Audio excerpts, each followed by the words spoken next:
உலகமே எதிர்பார்த்துக்கிட்டு இருக்க ஒரு குரல், தமிழ்நாடே தேடிக்கிட்டு இருக்க ஒரு குரல், செல்ல குரலுக்கான தேடல் அப்படின்னு எத்தனை குரல்கள் இருந்தாலும் இந்த குரலுக்காக காத்துக்கிட்டு இருக்காங்க.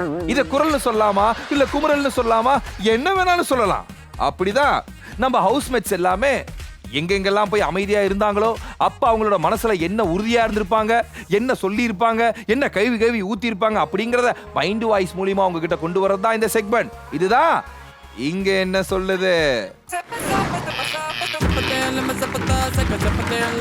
மைண்ட் யுவர் ஓன் வாய்ஸ் சொல்ற அளவுக்கு நம்மளோட மைண்ட் வாய்ஸ் செக்மெண்ட் வந்து தமிழ்நாட்டில் மட்டும் கிடையாது, இந்தியாவில் மட்டும் கிடையாது, சிங்கப்பூர், மலேசியா மற்றும் பூட்டான்கள் இருக்கும் ஒரே ஒரு லாட்டரி டிக்கெட் போன்று எல்லா ஊர்லயும் உலகத்தில் இருக்க எல்லா நாடுகள்லயும் இந்த செக்மெண்ட் மாதிரி ரொம்ப சூப்பரா போய்கிட்டு இருக்குன்னு கருத்து கணிப்பு வந்திருக்குங்க.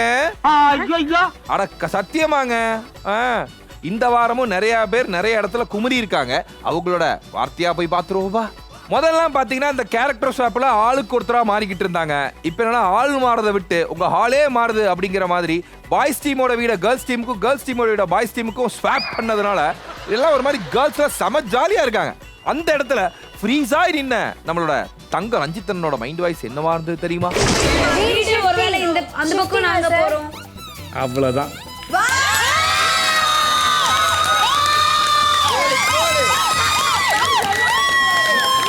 என்னது வீடு ஷிஃப்டா? என்ன தங்கம் சொல்ற? ஐயோ, உடனே வீட்டை காலி பண்ணணும் எப்படி தங்கம்? நான் வேற 3 வேஸ்டியை உள்ள காய போட்டு வச்சிருக்கேனே, அதெல்லாம் எடுக்கணுமே. கிச்சன்லாம் எங்க பக்கம் இருந்தாங்காண்டி தான் நாங்க ஜாலியா இருந்தோம், நல்லா சோறா தின்னுட்டு. இப்ப இவளுக்கு பக்கம் போனா பள்ளிப்பாளைய சிக்கன்லாம் இவளுக்கு என்னன்னே தெரியாதே தங்கம். ஐயோ, என்ன தங்கம் இப்படி பண்ணிட்டேன்? பொதுவா இந்த ஒற்றன் அதாவது ஸ்பை இதோட வேலை என்ன அப்படின்னா யாருக்குமே தெரியாம உளவாளியா இருக்கணும் அப்படிங்கறதா இதோட விஷயமே. அதெல்லாம் மறந்து ஊருக்கே தெரியுமா ஸ்பை தெரியுமா, இப்ப எப்படி அதை போய் டாஸ்கை முடிக்கிறேன் அப்படின்னு பண்ற மாதிரி ஊருக்கே தெரிஞ்ச மாதிரி உளவாளியா இருந்தாரே நம்மளோட சிவா. அவர் பண்ண இந்த ஆக்டிவிட்டிஸ் எல்லாம் பாக்குறப்ப நம்மளோட ஜெஃப்ரியோட மைண்ட் வாய்ஸ் என்னவா இருந்திருக்கும்? இவர்தான் உளவாளி, தேடுகிறார்.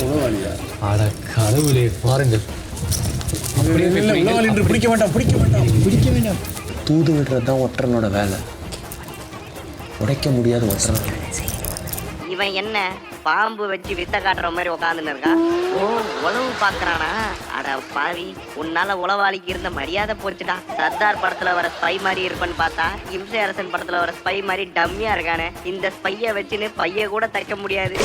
இந்த கிராசரி டாஸ்க்ல பாத்தீங்கன்னா எல்லாருக்கும் இந்த வாழைப்பழம் ஊட்டி விட சொல்லி ஒரு டாஸ்க் கொடுத்திருந்தாங்க. அந்த இடத்துல பாத்தீங்கன்னா இந்த ஜெஃப்ரி ஒரு வாழைப்பழத்தை எடுத்துட்டு அவன் பாட்டு தனியா அங்க இங்க சுத்திட்டு இருந்தானே. அப்ப அந்த வாழைப்பழத்தோட மைண்ட் வாய்ஸ் என்னவா இருந்திருக்கும் தெரியுமா? நான் தான் பிடிக்கிறேங்க, வாங்க. என்னது இப்படிங்க உங்களுக்கு இவன் என்ன தூக்கி நீ எங்க போயின்னு இருக்கிறான்? டேய், நான் ஒலிம்பிக் ஜோதி இல்லடா, ஊர்வலம் போயின்னு இருக்கேன். கண்டஸ்டன்ட்டுக்கு பழத்தை ஊட்ட சொன்னா இவன் கண்ணாடிக்கு பின்னாடி கேமராமேனுக்கு ஊட்ட போறான் போலயே. பேசுறது மட்டும் நல்லா வாழைப்பழம் மாதிரி பேசுறியே, ஏன்டா இப்படி பண்ற? மஞ்சரி கேப்டனா இருக்கப்ப பாத்தீங்கன்னா ஒரு டாஸ்க் இந்த பக்கம் போயிட்டு வரப்ப பனிஷ்மெண்டா என்ன பண்ணாங்க, நீங்க இப்ப ஜம்ப் பண்ணும் அப்படின்னு சொன்னோன்னே சாதா ஜம்பா இல்ல ஸ்பெஷல் சாதாவா அப்படிங்கிற மாதிரி இது சாதா ஜம்பா இல்ல ஃபிராக் ஜம்பா அப்படின்னு நம்ம ராணவ் கேட்டோன்னே நம்மளோட விஷாலோட மைண்ட் வாய்ஸ் என்னவா இருந்திருக்கும்? ஜம்ப் மட்டும் பண்ணுங்க போங்க, தூக்கம் கலையறதுக்கு எழுந்திருங்க 3 பேரும். ஓகே, என்ன ஜம்ப்? ஃப்ராக் ஜம்பா? நான் இருக்க கண்டிஷனுக்கு சாதா ஜம்ப் பண்ணாலே சலைவா வச்சிடும்டா, இதுல ஃப்ராக் ஜம்ப் வேறயா? நீ இங்க ஜம்ப் பண்ணாத, காம்பவுண்ட் செவராண்ட போய் ஜம்ப் பண்ணி வெளியே போயிரு. அதுங்களே தண்டனை கொடுக்குறேன்னு கண்டதை கொடுக்குதுங்க, இதுல இவனுங்க வேற. ராஜாலாம் வரப்ப ராஜாதி ராஜ வார்த்தாண்ட ராஜ கம்பீர ராஜ குலோ துங்க அப்படின்னு இந்த மாதிரி துதிப்பாடல் பாடுவாங்க இல்லையா, அந்த மாதிரி பாடுறா அப்படின்னா நம்மளோட ஜெஃப்ரி வந்து இறந்திடவா நீ பிறந்தாய் அப்படின்னு ஒரு இரங்கல் பாட்டு மாதிரி ஒண்ணு பாடினாங்க. அதை பாடினோடனே ஜாக்லின் ஒரு லுக் விட்டாங்க பாருங்க, ஒரு லுக்கு. அப்ப ஜாக்லினோட மைண்ட் வாய்ஸ் என்னவா இருந்திருக்கும் தெரியுமா?